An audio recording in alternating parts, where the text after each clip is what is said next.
Also, the truth movement for 9/11, is there the Project for a New American Century? I'm sure you're familiar with that. And I'm wondering if they had a plan, and do you think there was this plan before 9/11 happened and a connection? Do you have any feelings on the 9/11 truth movement? You all know about the 9/11 truth movement? No.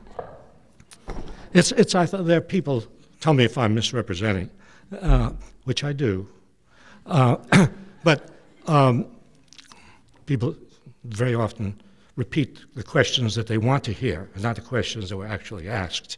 So, but the 9/11 truth movement, I think, is a movement which is very suspicious of what happened on 9/11, suspicious of the official story, and they think that maybe there's another story, and they think that maybe the administration is hiding something serious.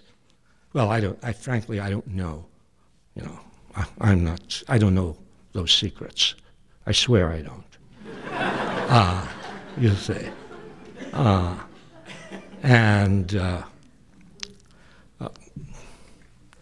I'll just say this about 9/11.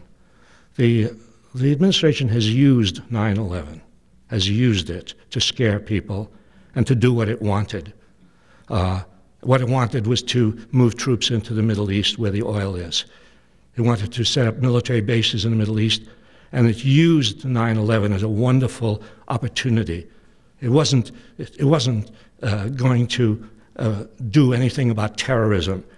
It's very obvious now to simply follow the events of 9/11 by bombing Afghanistan did not reduce terrorism. In fact, it increased the possibility of terrorism. We have, by our actions in the Middle East since 9/11, largely increased the number of terrorists in the Middle East and in the world because we have antagonized so many people. When you bomb people, you antagonize them. When you invade people, you antagonize them. You make enemies. You get people angry. And out of the anger of millions of people, a small number of them may become terrorists. So they've used 9/11. To me, that's the important truth about 9/11. The last speaker mentioned the Patriot Act. Yes. In the past couple of weeks, the Bush administration has fired 10 or more top attorneys in the Justice Department, and under a secret provision of the Patriot Act has been replacing them without congressional approval and with basically no oversight. So my question about that is, you mentioned that we should bring people to justice through basically impeachment and such things. What happens though if when the legal system is no longer responsive or refuses to take action or is filled with figureheads that will not act? What can we do then if the actual institution does no longer can deliver that justice that is necessary and needed? That's a really important question because it represents reality. That is, the reality is that the system of justice is no longer, if it ever was really, something you could turn to be sure that the justice system would protect you and protect your rights. This has only rarely been true in American history. The justice system has been like other parts of the government and generally beholden to powerful interests, and now worse than ever. And now the Bush administration has taken total hold of the system of justice, and it's using all the federal court appointees on the district court level and the appeals court level. It has the Supreme Court in its hands, partly with the collaboration of the Democratic Party, which caves in instead of fighting the Republican nominees. And so, yes, what do you do when you can't depend on a system of justice to redress your grievances? That's where civil disobedience comes in. That's where popular action comes in. And that's where you go over the heads of the courts and you appeal to your elected representatives, since the people in the Justice Department are not elected, they're not beholden to anybody, they often have lifetime jobs. Your representatives at least have some commitment to represent their constituencies, and that's why the putting pressure on your representatives to be in holding impeachment hearings and to demand cutting off of funds for the war and bringing the troops back as fast as possible, I think that's a way of bypassing a recalcitrant and reactionary justice system. Thank you very much. Yeah, the U.S. does seem to have used the fear of terrorism really well, and yet the hypocrisy of the current government around defending the terrorists who have been attacking Cuba by putting the Cuban 5 in jail for having exposed what they were doing seems like a lesson that people really need to hear about in this country, and yet there's been such silence. And I'm wondering if you could say a little bit. I know you wrote a wonderful chapter in a book, Superpower Principles, kind of on the background of U.S.-Cuba relations, but I'm realizing a lot of people don't know about these 5 guys locked up. Yeah, that's one of those things that have happened that nobody ever hears about, and people are locked away. And they've been locked away for years. And they're 5 Cubans, right? You correct me if I'm wrong about any of these facts, because you obviously know. You say, usually the questioner knows more than the replier. And but my recollection, these are 5 Cubans who infiltrated the sort of the anti-Castro network in Miami because terrorist acts were being committed against Cuba. They have been, in fact, ever since Castro took power.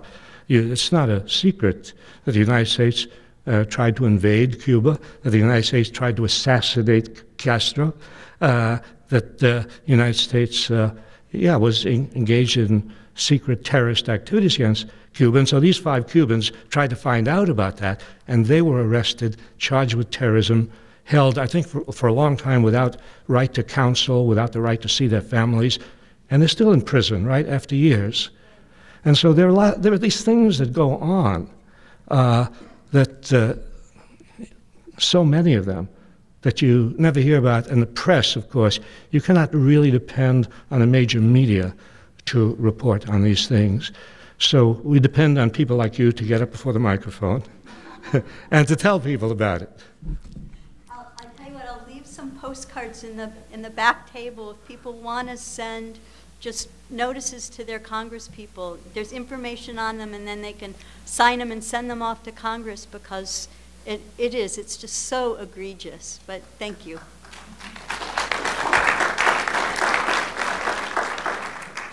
Greetings. My question, it's more like looking for your input. Looking at George Bush and the way he got into office, I see that a large part of that came from the backing of fundamentalist religious groups.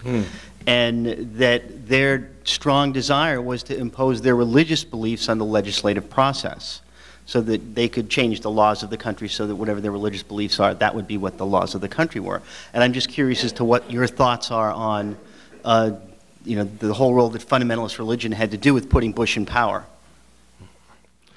Well, we've never really had a separation of church and state in this country, no matter, they talk about it as a principle of American democracy. It's never been real. I mean, the presidents have always taken their oaths on the Bible. The God has always been invoked all the time.